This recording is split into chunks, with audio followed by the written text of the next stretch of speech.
Hello दोस्तों, कैसे हैं आप। दोस्तों, जैसे आपको मालूम है कि वर्ग 1 और वर्ग 2 की सेकेंड काउंसलिंग शुरू हो चुकी है और विज्ञप्ति जारी हो गई है। एक कन्फ्यूजन कि सर विज्ञप्ति के बाद यदि हम रिजर्वेशन संबंधी प्रमाण पत्र बनवा रहे हैं तो क्या वो अमान्य हो जाएंगे, तो हम उसी पर बात करने वाले हैं दोस्तों। जैसे कि आपको मालूम है आपकी विज्ञप्ति 29/9/2022 को जारी हुई थी दोस्तों। उस तक आपकी शैक्षणिक योग्यताएं पूरी होनी चाहिए और ये नियम आपके आदेश में दिया गया है। यहाँ से कन्फ्यूजन क्रिएट होता है हमारे कास्ट सर्टिफिकेट को लेकर। खासकर ईडब्ल्यूएस के जो कैंडिडेट हैं वो लगातार कमेंट कर रहे हैं कि सर इसके बाद यदि हम ईडब्ल्यूएस बनवाते हैं, यानी कि जो आपकी विज्ञप्ति जारी हुई है उसके बाद, तो क्या वो अमान्य हो जाएगा या फिर और भी कास्ट सर्टिफिकेट जो डिजिटल बनवा लिए गए हैं क्या वो अमान्य हो जाएंगे उस डेट के बाद। तो चलें पहले हम वो निर्देश देख लेते हैं। अभ्यर्थियों के लिए ये सामान्य निर्देश हैं दोस्तों। पॉइंट नंबर 4 को ध्यान से देखें दोस्तों। इस विज्ञापन दिनांक की स्थिति में अभ्यर्थी को निर्धारित आहर्त अर्जित करना अनिवार्य होगा। आहर्ता कौन सी होती है दोस्तों? आपकी शैक्षणिक योग्यता, जैसे हम कह सकते हैं कि बीए वो कंप्लीट होना चाहिए वर्ग 2 के लिए। वर्ग 1 के लिए एमए, एमएससी, एमकॉम नहीं, यानी कि मास्टर डिग्री और ग्रेजुएशन उस डेट तक आपकी कंप्लीट होनी चाहिए। वर्ग 2 में यदि आप आवेदन कर रहे हैं तो आपका ग्रेजुएशन कंप्लीट होना चाहिए उस डेट तक।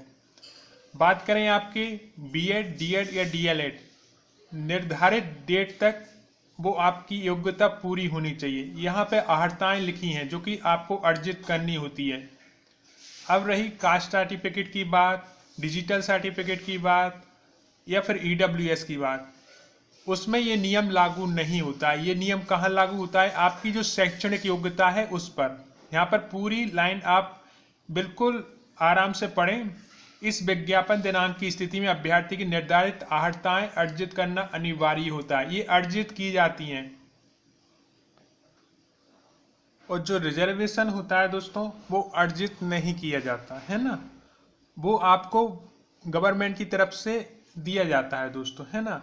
अब जो योग्यताएं होती हैं वो हमेशा अर्जित की जाती हैं। जैसे कि आपने 12वीं पास की है, उसके बाद आपने डीएड या डीएलएड किया होगा, जैसे कि आपने बीएड किया है, उसके बाद आपने बीएड किया होगा, है ना। तो बीए, बीएससी, बीकॉम, जिसके बाद भी आपने बीएड किया है आपने, तो ये जो योग्यताएं होती हैं वो अर्जित की जाती हैं और ये ही आहर्ताएं कहलाती हैं दोस्तों, ठीक है।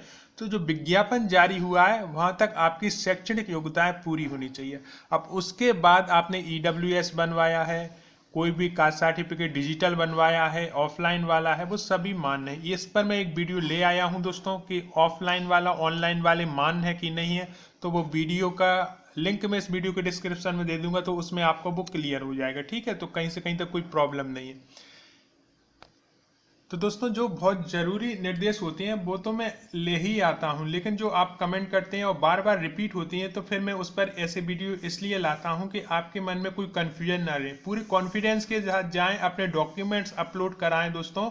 और ये आपको अपॉर्चुनिटी मिली है और मुझे पूरा यकीन है कि पद वृद्धि होगी और उसमें आपको लाभ मिलेगा। जो मेरा वीडियो देख रहा है उसे एक जॉब मिलेगी, उसे ज्वाइनिंग मिलेगी, ये मेरा पूर्ण विश्वास है। धन्यवाद दोस्तों।